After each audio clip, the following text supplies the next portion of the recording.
Hey, this is Trav from Trav's Travel Channel. I'm going to be talking about the incident that happened down in Florida. I'm not very happy about the way it was handled prior to the incident. So I will be cussing. If you are a minor or you've got minors around, might want to make them go someplace else because this is not for children's ears. Okay. A lot of issues with that. That guy should never have ever been driving a truck in this country for any reason. This is why I believe that not only should he be held responsible for those 3 deaths, but the states of Washington, California, and New Mexico also need to be held responsible.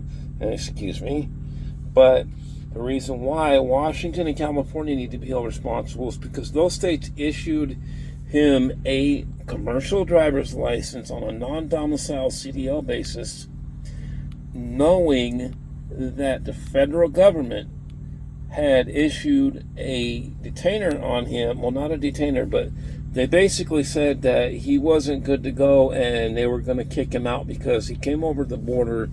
He came into the United States illegally through Mexico, entered into California, went to Washington, got his CDL, then moved back to California, moved down to California, and was able to gain a non-domiciled CDL based on a thing saying that he was applying for, I think it was amnesty or something like that, stating that he was afraid to go back to his home country of India for one reason or another. Now, the reason why the state of Florida, I believe, should be held responsible is because after the accident happened, they took him and his brother to a hotel. They dropped him off there and told him not to leave the state of Florida without leaving anybody there to keep an eye on them. No marshals, no law enforcement of any kind. Just thinking that, hey, these guys are just going to stay here, when obviously they didn't, because the next day they fled back to California. Thank God the U.S. Marshals got involved and got him before he was able to flee to India, because it was proven that he had plans or a flight to go back to India.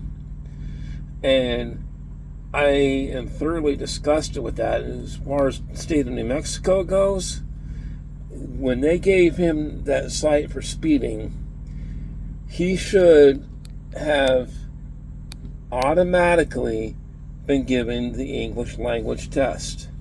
They didn't do it. It wasn't done until he got into the state of Florida and after that accident, where it was proven that he failed. So there's a lot of issues involved in this, and a lot of people besides him need to be held responsible for it. So that's my rant for now. Stay tuned for another edition of Trav's Travel Channel, coming sometime in the near future. When, I don't know.